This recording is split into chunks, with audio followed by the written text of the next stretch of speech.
What is the importance of detecting and understanding recurring field issues at the earliest signal? So from a Cummins perspective, the field organization with inquiries I work for is about reducing customer pain downtime.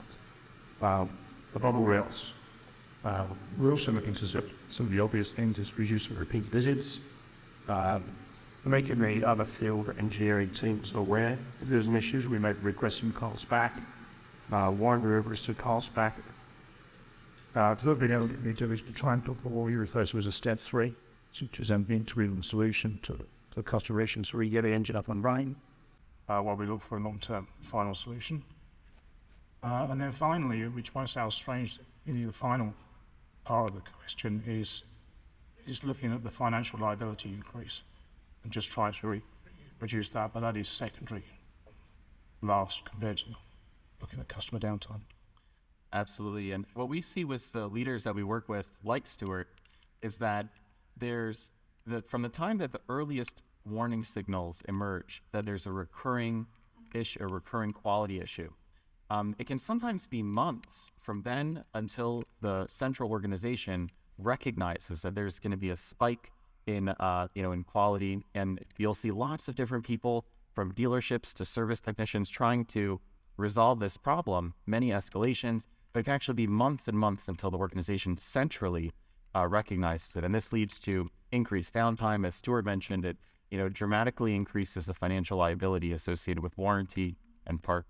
Why is it challenging to detect emerging unknown issues? What challenges have you seen that leaders typically face? I think that there's really two aspects that are especially challenging for the leaders that we work with. Number one is that in order to really get a sense of what are a product's top emerging issues, what are your top 10 issues that your team needs to devote resources to solve, everybody's looking at these extremely high-level Paretos based on what dealerships are entering into warranty systems. The problem is that the most meaningful, actionable signals are actually hidden in extremely messy text data, coming from things like dealer management system, coming from cases, coming from work orders. And as a result, on the one hand, have your team looking at these Paretos, but they're only telling a tiny sliver of the story. There are so many masked issues. Number two, so many of the most meaningful insights come from comparing different data sources. Things like, we released a software update. Did it introduce a new problem? And field engineers are spending all day with 7 tabs open, looking at so many different data sets. And so there's just more data than ever. Quality costs more than ever and is more of a challenge for service than ever. And yet there's, people are still doing everything manually in Excel. Yeah, just to add a little bit to that, the other thing we struggle with now, we're all at a time where we're struggling to find skilled and experienced people, is it takes skill and it takes experience to analyze multiple sources of data. So, Stuart, what impact have you seen that messy data has on your team's efficiency? As I referenced earlier, just a moment ago, that manual searching is typically how we do this at the moment. We look through our warranty database, our warranty records. Before going further back, it's not the best use of time for a field engineer. The field engineer should be looking for a solution rather than looking for problems. And when you have messy data, you can also get some data blindness. You look at enough data sources, you start to see the story you wanted to tell, rather than necessarily the story it does tell. Awesome. Thank you so much. Daniel, how can recent advances in artificial intelligence help field engineering leaders to be proactive and be able to switch from proactive to reactive? What we see that has really changed in terms of the technology over the last year or two is that it used to be that in order to set up a project like this, in order for it to be usable by engineers, this would be, a 6 to 18 month project that even when it's over would have very variable results and really wouldn't be usable directly by field engineers. It would still require a lot of interpretation by data scientists and data analysts. What's the Copernican moment that's happened in artificial intelligence over the last year or two is that artificial intelligence has gone from pattern recognition where engineers have to spend a tremendous amount of time training it, to the AI being able to reason for itself. And so what the Axion platform does, it actually has the ability to reason like an engineer would, and it could read through all of this messy data, not only in warranty, but also in cases and work orders, in the dealer management system and call center data. And what this is, and it can structure it and help teams understand what are my top 10 issues, so I can detect the issue, so I can immediately investigate it and accelerate the case building across data sources. And this can happen, instead of it being over the course of months and perhaps working, perhaps not, it can happen over the course of days. Awesome, thank you.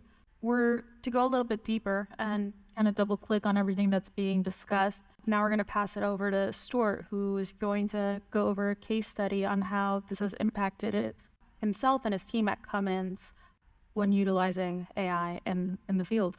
So using AI to launch investigations and to spot emerging issues is probably, and we've been working on now for 8 months together, with some great success. The first example we're looking at here is, this is a field issue. It's a known field issue, but what we weren't aware was the full scope of the issue. And what we're looking at here is, you're seeing that we have 3 service escalations that are all coded differently, which would lead you to different conclusions. When you look through the text and mine the text, you find that they all of a sudden these have very similar issues. None of the 3 codes that you see there listed, the FIAS, XX, and the THAS, I think the other one, actually are direct pertaining to the issue.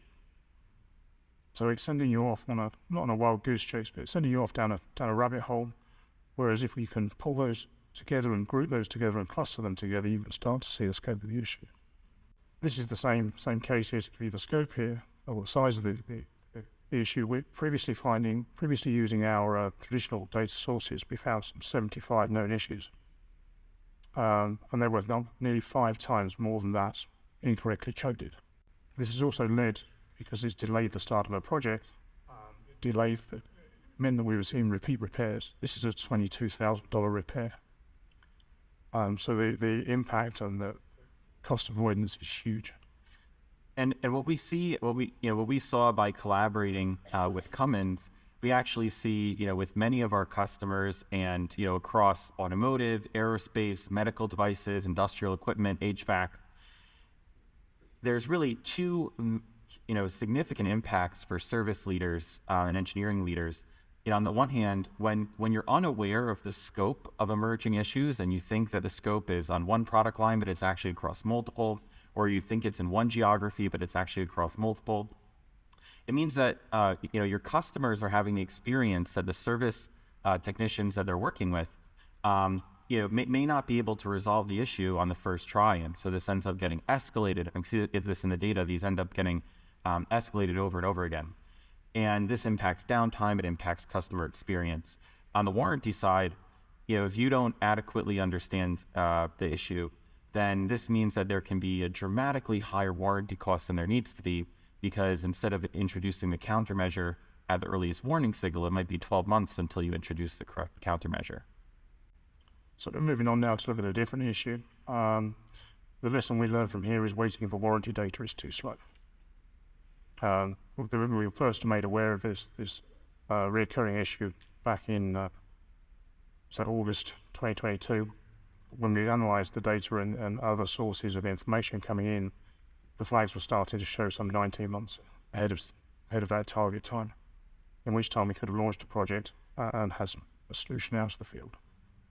And what's really striking about this case is that just because the volume is just so high, every month that the issue that an organization is unaware of the issue, can sometimes be tens of thousands, hundreds of thousands, or even millions of dollars, depending on the scale and the volume of the issue, and increased warranty cost and the impact on the service organization. The final example we're looking at here, this was a hidden issue. This is where you find some unusual things when you look at data with a different tool. And we spotted here that using the correct code to file warranty actually masked the issue with a different component. So two very similar components share the same fail code, and we missed the opportunity to repair both components at the same time. So we're now having to launch a second project, but we could have run one currently to solve both issues at the same time. And this story really brings to life how field engineering organizations are using AI to detect that there is an emerging issue, to understand what is the scope of that issue, and then to investigate across data sources what is the root cause of the issue. And what we're seeing is a dramatic change in the way artificial intelligence is being used. From, hey, machine learning is helping us recognize some patterns after our engineers spend months and months training it, to over the course of a couple of days, AI can now help my team automate the detection, understanding of scope, and investigation. Amazing. And yeah, so I guess after having this experience, Stuart, what were some of the conclusions and components that you believe are important in order for artificial intelligence initiatives to be successful? I'd say a few points here. First is to remember that field service engineering teams are not experts in AI. My son's a better expert in AI than I am. He's 18. Big things for me is simple interpretation of data and the results of the outputs. You know, I employ field engineers, I don't employ data scientists. I'm looking for repeatable results, accuracy within those results. So if I throw new data at an issue, I expect the hit rate to be similar to where our baseline is. The ability to pick out indicator flags. They have to be clear, they have to be very clear signals, and they have to come quickly. And then the last one, from my perspective, is a return on investment has to be clear. You know, these are not inexpensive projects to run, but you can see by some of the numbers that we showed today, the results can be significant.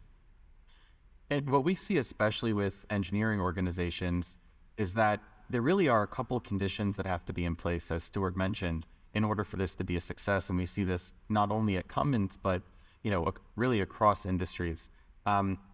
Number one, there needs to be impact and clearly demonstrated ROI that can be shown in the matter of days, not months. Additionally, trust is a huge factor. As Stuart mentioned, you need engineers to be able to dive into the results and immediately have actionable insights and trust it. And what we see is there's actually statistics that about 80% of AI projects end up in the graveyard. The reason what we see is that a lot of people have this idea, oh, I can do this. But the truth is that, if you take 4 months to try to build a prototype and then the results are only 50-50 and not really accurate, you lose trust and you lose adoption. And so what's really critical is to crawl, walk, and then run. But when you crawl, to take an extremely fast first step within a couple of days seeing initial results that builds trust with users. And then to walk in a way that users can immediately use the output. They don't require a data scientist or a data analyst. And this is part of our philosophy and mission at Axion, is to help engineers directly, rapidly use the results of the latest developments in artificial intelligence to enhance quality and enhance customer experience. And then in your experience working with all these different partners and these different companies, what have you seen that are some of the benefits that service teams can really utilize from you using and working with companies that provide artificial intelligence solutions? The way that the Axion platform is used, we've been speaking a lot about getting ahead of early warning indicators of emerging recurring issues. We also see interest from folks who are trying to understand why safety issues occurring in individual instances, not just on a population level. Accelerating troubleshooting is, of course, a major area where this type of high precision artificial intelligence is being used. We also see not only do folks want to go earlier than the warranty system, they also want to go and understand what is happening in the part's lifetime after warranty. Additionally, being able to prioritize and understand which of my software updates are not effective, or are there certain issues that maybe are lower frequency but are a very high priority for customer experience.